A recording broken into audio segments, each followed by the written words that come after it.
So what is consciousness? Because we've been talking about this word, to become conscious, to make a conscious choice. Consciousness is being aware of the disconnect between what you really want. Like, what do you really want? You just did 2 exercises to find out what you don't want, what you do want, right? It's being aware of the disconnect between what you really want and what you're doing or not doing to get it. So to become conscious about, gosh, I'm not doing, we're going to look at some, Brian's going to talk about lead indicators. 3 or 4 things that if you did every week in your business and you actually measured them and you took responsibility for them, and that whenever you were baffled about, what do I got to do this week? There's a million things. You only do those 3 or 4 things. You're going to have amazing results this year. Amazing results. How many people already know that, what I just said? That if you focus on your lead indicators, the 3 or 4 things that you know every week are the activities that need to be done without excuse.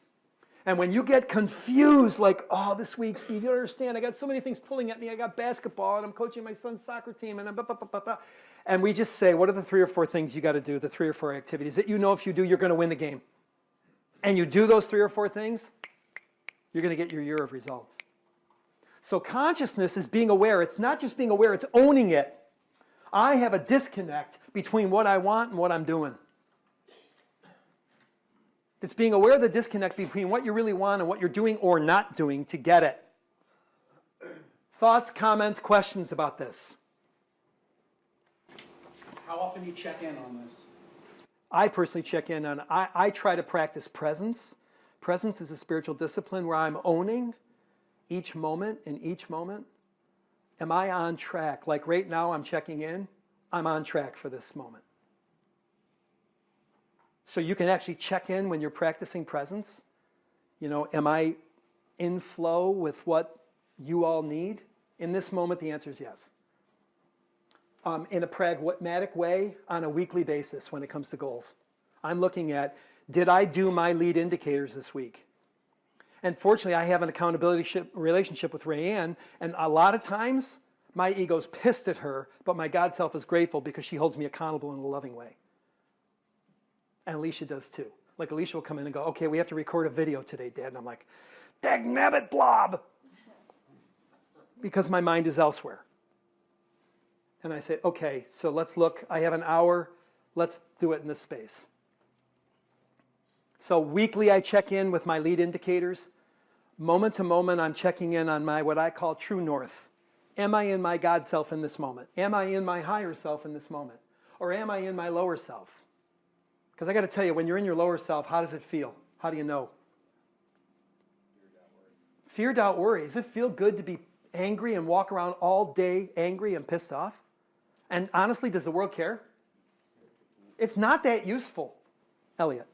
So where I've struggled in having seen this multiple times is getting to that what you really want. Yep. And so I've written goals in the past. Yep. That You didn't really want. Yep. And there's still that disconnect, but I think where I struggle as I see this, I really don't know what I really want. Yep. So you know what? Start out with what you don't want. Around these life areas, like you're going to go through business, finance, personal, family, business, social, charity, spiritual. What don't you want? What don't you want in your business? What don't you want in your personal life? Really get clear about what you don't want. It gets you closer. You start eliminating. Addition by subtraction. Subtract out what you don't want. And then you get closer to what you do want. Yes, sir. The animal mind and the thinking mind, where many of us default to, is that our lower self? Is that our default position? It is. In fact, a study was done, a meditation study at Harvard about 10 years ago. And something fascinating came out. They had people wired up to go into an MRI machine to look at the parts of their brain that lit up when they were in meditation. And before they were going in the tube, they found the same parts of the brain lighting up. And they went, wait a minute, what's going on? And the people were actually ruminating about, they were kind of freaked out about going in the MRI machine. And they called it, every time the same parts of the brain were lighting up, they found out that they call it the default mode network. It's your ego. Scientists now know that the ego is the default mode. Anyone ever heard this term, default mode network? Yeah, it's fascinating, right? So you guys have been reading about it. 2 of my coaches raised their hand, by the way. It's fascinating that actually what you exactly said was our default mode is to go back into our lower self, to go back into the cave, to go back into kind of prehistoric survival safety thinking, because we're afraid. That's our they were afraid of going in the MRI, and they found out these parts of the brain lit up, and it was fascinating. What lit up first was the reptilian brain, then it went mammalian, and then it justified it using reason. It went to the genius brain. And so they saw boom, boom, boom, light up in the reverse order.